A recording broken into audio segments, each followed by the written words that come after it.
So you've been scrolling through social media, seeing all those beautiful grainy film photos. The colors are just unreal and the vibe is just different. And now you think, I want to shoot film. But then you go online and you hit with a million different camera options.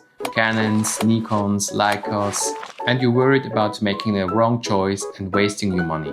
Well, what if I told you there are really only 3 types of 35mm film cameras you need to know about? Today I'm going to break down these 3 camera types with real examples from my own collection. We look at the pros and cons of each, and by the end of this video you have a clear idea of which camera is the perfect one for you. Also stick around for some quick tips at the end of the video if you're starting out your film photography journey.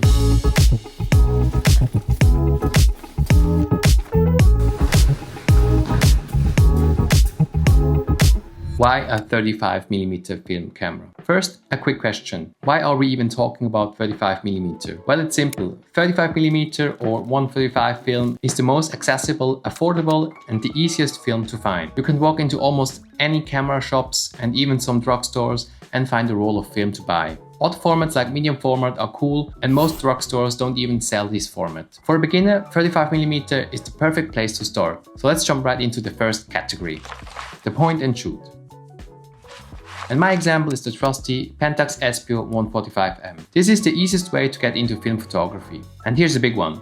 Your parents or grandparents, they might still have a point and shoot camera laying around somewhere. And if not, they're still cheap on flea markets. Except if they're famous. But we get to this in a minute. So if you not already have, ask around and you might got yourself your first film camera. Here are the pros. It's fully automatic. You turn it on and the camera handles everything. The focus, the exposure and even the flash. You just point it at your subject, hit the button and you're done. Most of them are super light and pocketable, making it the perfect camera to throw into your bag for a party or a trip. It's pure simplicity. But, and this is a big but, not all point and shoot cameras are created equally. You've probably seen some of the famous ones, like the Contax T2, selling for hundreds or even thousands of dollars online.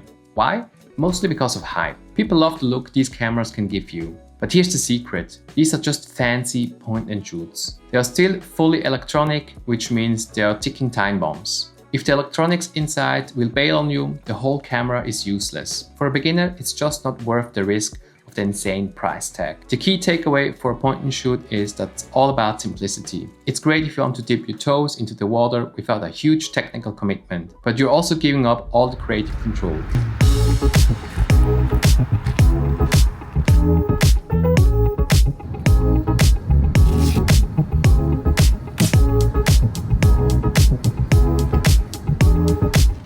Classic SLR or single lens reflex. But what if you want more control over your photos? If you want to actually learn how to shoot film, that brings us to the SLR or single lens reflex cameras. My example is the Canon AE-1 Program. Now, if that name sounds familiar, it's because my tutorial of this camera is one of the most popular videos on this channel. A lot of you found me through this camera and for a good reason. And here are the pros. The AE-1 Program is the perfect teacher. It has a program mode that works like an automatic mode, choosing both the shutter speed and the aperture for you. This means you can start shooting right away without knowing a thing about exposure triangle. But as you get more confident, you can switch to shutter priority mode, which basically means you choose the shutter speed and the camera will choose the aperture for you, or aperture priority mode, where you choose your desired aperture and the camera will adjust the shutter speed by itself. Or just go fully manual and learn how to do everything yourself. And the lenses. This camera uses Canon's FD lens system, which has a huge variety of different lenses. You can find everything from a wide-angle lens for landscape or a telephoto lens for portraits or wildlife. And because the FD system was widely available back in the day, you will find these lenses in thrift stores or on sites like eBay. This makes the Canon AE-1 Program probably the best all-around choice if you want to properly learn film photography. That said,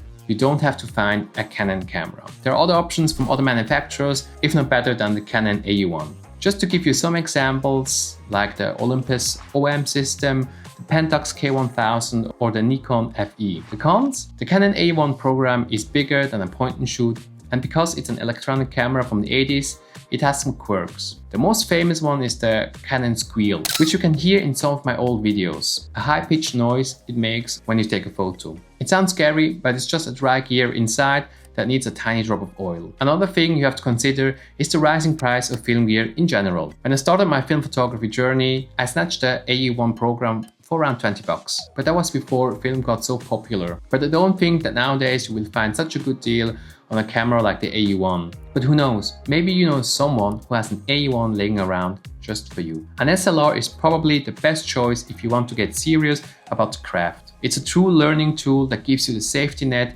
when you need it and full control when you're ready.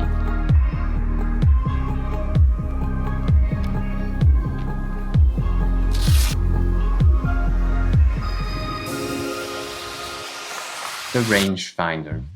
Finally, what is the difference of a rangefinder to an SLR? Well, it's already in its name, the rangefinder. Usually with an SLR, you can peek through the viewfinder and you will see what the lens is seeing. So your eye is guided through mirrors so that you can see through the lens. Whereas with a rangefinder, you look through a window with frame lines that will tell you approximately what is in the frame. Also, focusing works a little bit different from an SLR. A small ghost-like image is on top of your main picture, and your job is to turn the focusing ring on your lens until the ghost image lines up perfectly with your main image. My example is the Canonet QL17. This is a camera for a specific kind of shooter. It has the nickname the poor man's Leica, and for a reason. Here are some of the pros. It's much smaller than the Canon AE-1, making it super discreet. The shutter is a quiet leaf shutter, which means it's almost silent. And if you want to take photos on the street without everyone noticing, this is the camera for you. Its fixed 40mm f1.7 lens is also incredibly sharp. And get this, the QL in the name stands for quick loading, which makes the fiddly process of loading film way easier for a beginner. And the cons? That awesome fixed lens is the only one you get. You can't change it for a wide or for a zoom. So while it's great for street photography, you're limited on what you can do. But there's a big but. I bought this camera twice, because my first one would not work anymore. So I bought a second one for replacement parts and started to take the camera apart on my own. Also, I had this camera now for a couple of years, and now the electronics in the camera finally died. The shutter is still fully mechanical though, so I can still use it, but I'm no longer able to use the internal light meter. And also, every now and then the shutter blades would stick together, so I have to take apart the lens and clean the sticky shutter blades again. So as you can see, the QL17 has the name for a reason. There are of course many other rangefinders that you can find which are better than the QL17. But this is the only 135 rangefinder camera that I own right now. And maybe, if this channel one day hits 1 million subscribers, I will finally move on to a better rangefinder camera. The key takeaway with a rangefinder is that it's all about the unique shooting experience. Especially with the QL17, it forces you to get up close and personal with your subject. If you want a bit more of a classic street photography vibe, rangefinders are worth exploring.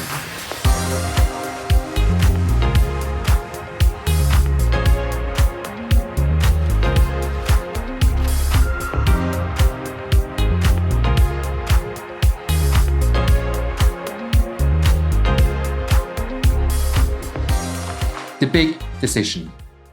So what's the right camera for you? Like with everything else in life, there's no perfect answer. It will depend on a whole set of different factors, but it can guide your decision making. A point and shoot camera is for the person who wants simplicity and don't want to bother with settings. And in my opinion, a rangefinder is for someone who values a unique, discreet shooting experience and is okay with dealing with manual settings. A SLR is for someone who wants to get themselves comfortable with manual settings, but still wants to have a safety net, or if they just feel a little lazy, they let the camera take over. I still shoot my Canon AE-1 Program all the time. It was the first camera I ever truly learned on, and I still think it's the one I recommend the most for beginners. And it's by far the most reliable camera I own. The best camera is the one that gets you excited to go out and shoot. In the end, it's less about the gear and it's more about the photos you take. What good is a camera that only sits on the shelf and never gets to be used?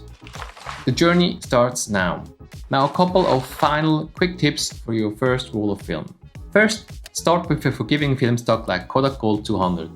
It's cheap, it gets you reliable results, and it looks amazing. Second, take notes. Film doesn't have digital metadata, so write down your settings for each shot so you can learn what works. I made a specific video where I talk about how you can keep track of your shots. Thirdly, and finally, embrace the wait. You cannot see your images straight away, so you have to send it to a film lab, and once they develop and scan your images, only then you will finally see the results of your hard work. So which type of cameras would you choose? Point and shoot an SLR or a rangefinder? Let me know in the comments down below. And if you've picked the Canon AE-1 program and you want to learn exactly how to use it, you can check out my full step-by-step tutorial right here. Thank you guys for watching, and I see you guys in the next video.